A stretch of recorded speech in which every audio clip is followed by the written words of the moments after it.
வணக்கம். அரியலூர் சங்கை சிலம்பு. நம்ம தொடர்ந்து இந்த போராட்டத்தை பற்றி தான் காணொலி பார்த்துக்கிட்டு இருக்கோம். இந்த காணொலி என்ன பார்க்க போகிறோம் அப்படின்னா, போராட்டக்காரர்கள் ஒரு யதார்த்தமாக எல்லா கிராமத்திலும் அப்போது வாகனங்கள்லாம் பெருசாக இருசக்கர வாகனம் கிடையாது, சைக்கிள் ரொம்ப கம்மி தான், லாரி தான் எடுப்பாங்களாம். எந்த நிகழ்வுனாலும் லாரியில் தான் போவாங்க. மக்கள்லாம் ஒன்றிணைஞ்சு ஒரு 5 லாரியில் போயிட்டு ஒரு இடத்துல கீழப்பலூருங்கிற இடத்துல இறங்குறாங்க. அங்கே கடுமையான வெயில், 11 மணிக்கு மேலே ரொம்ப கடுமையான வெயில் இருந்தது. வெயில் தாங்க முடியாமல் என்ன பண்ணியிருக்காங்கன்னா, வேலி ஓரமாக இருக்கக்கூடிய இலைதலைகள்லாம் பிச்சு போட்டு சாதாரணமாக சாலை மறியல் மாதிரி உட்காடுறாங்க.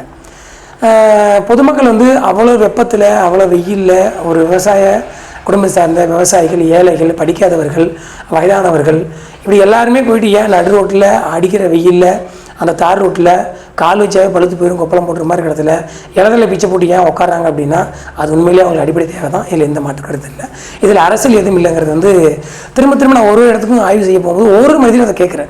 இதில் தான் அரசியல் பின்புலம் இருக்குமா, இதில் யாராவது உள்ள இன்வால்வ் ஆனாங்களா, யாராவது இந்த போராட்டத்தை தூண்டிவிட்டு பின்னாடி இருந்து இதை வேலை செஞ்சுருக்காங்களா, அப்படி யாராவது தன்னை வளர்த்திக்கிறதுக்காக, தன்னை மேம்படுத்திக்கிறதுக்காக அரசியலை நான் வெளியே வேலை ஒரு நான் நினச்சா இங்கே என்னாலும் பண்ணுவேன் அப்படிங்கிற மாதிரி காட்டுறதுக்கு எதாவது பண்ணாங்கன்னா, நாங்கள் சந்தித்த பொதுமக்கள்லேருந்து, போராட்டக்காரர்லேருந்து, போராட்டத்தில் பாதிக்கப்பட்ட மனிதர்கள் வரைக்கும் எல்லாருமே இல்லைன்னு தான் சொன்னாங்க.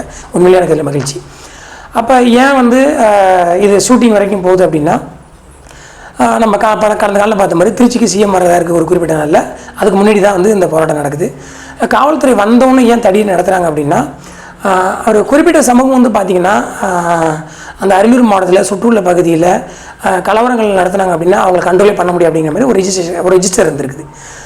அப்போ அந்த சமூகத்துக்கும் இந்த போராட்டக்காரர்களுக்கும் தொடர்பு இருக்குமோ, இல்லை அந்த மாதிரி இவங்க ஏதாவது சிஎம் வர்றப்போ ஏதாவது பண்ணிடுவாங்களோ, இந்த பயம் தான் முதல்ல இருக்குது. அப்போ அடக்குமுறை கையாளக்கூடிய அரசு அதிகாரிகள் என்ன பண்ணுவாங்க அப்படின்னா, தனக்கு கொடுத்த டாஸ்க், எனக்கு சிஎம் வர்றாங்க, அங்கே எந்த பிரச்சனை கூடாது, எதாவது சரி பண்ணி கொடுக்கணும். ஏன்னா அவங்க படிச்சுட்டு அந்த வேலைக்கு வந்திருக்காங்கன்னா அந்த வேலையை மட்டும் அவங்க செய்வாங்க. ஸோ பர்ஃபெக்டாக அந்த வேலையை பண்ணியிருக்காங்க. போராட்டக்காரர்களில் கலையெல்லாம் சொன்னால் இப்போ இருக்க வீரியது கலையாது, தடியை நடத்தும், தடியை நடத்திருக்காங்க. தடியை நடத்துகிறப்ப முன்வரிசையில் உட்காந்துருக்கக்கூடிய அப்போது அந்தந்த கிராமத்தில் பஞ்சாயத்தில் இருக்கக்கூடிய தலைவர்கள்லாம் முதல் சேர்ந்துருக்காங்க. அதில் ஒரு தலைவருக்கு அடிபட்டு மண்டை உடஞ்சிச்சு. மண்டை உடஞ்சி இது ரத்தம் வந்துடனே பொதுமக்கள் அதை பார்த்து கொந்தளிச்சிருக்காங்க. அப்போ காவல்துறை அதை கொஞ்சம் தாக்க முன்படுறாங்க. காவல்துறை தாக்கும்போது ஒரு சில காவலர்களுக்கும் தலையில் காயம் ரத்தம் வந்துருக்குது. அப்போ இந்த மாதிரி போகிறப்ப அடுத்தது இந்த ஷூட்டிங் ஆர்டருங்கிறது இந்த போராட்டத்தில் இருக்கக்கூடியவங்களை ஷூட் பண்ணுறதுக்காக அந்த ஆர்டர் வாங்கினது இல்லைன்னு நான் நினச்சிக்கிறேன். ஏன்னா பொதுமக்களுக்கு அதை விசாரிச்சு அந்தளவுக்கு தெரியல. வேற ஒரு அடக்குமுறைக்கு வந்த குழு தான் இதை கண்ட்ரோல் பண்ணுறதுக்கு ஒரு இடத்துல வந்திருக்குது. அப்போ அவங்க என்ன பண்ணால் அவங்க ஷூட்டிங் ஆனதுலாம் டேரக்டாக சுட ஆரம்பிச்சிருக்காங்க. சுட ஆரம்பிக்கிறப்ப என்னென்னா, பெரும்பாலும் காலில் தான் சுட்டிருக்காங்க. கிட்டத்தட்ட இடுப்புக்கு கீழே கால் தரையிலேருந்து இடுப்புக்கு வரைக்கும் ஷூட் பண்ணியிருக்காங்க. எதிர்பாராத விதமாகவோ இல்லை திட்டமிட்டமாகவோ இல்லை வேணும்னே இவரை இப்படி இந்த இடத்துல ஷூட் பண்ணி சாவடிக்கணும் அப்படிங்கிறதுக்காகவோ தெரியல. அதில் ஒருத்தர் மட்டும் இறந்து போயிட்டார். அவருக்கு கழுத்துக்கு மேலே தலையில் 2 குண்டு பாய்ஞ்சதாக சொல்கிறாங்க. அவர் பேர் திரு சங்கர்.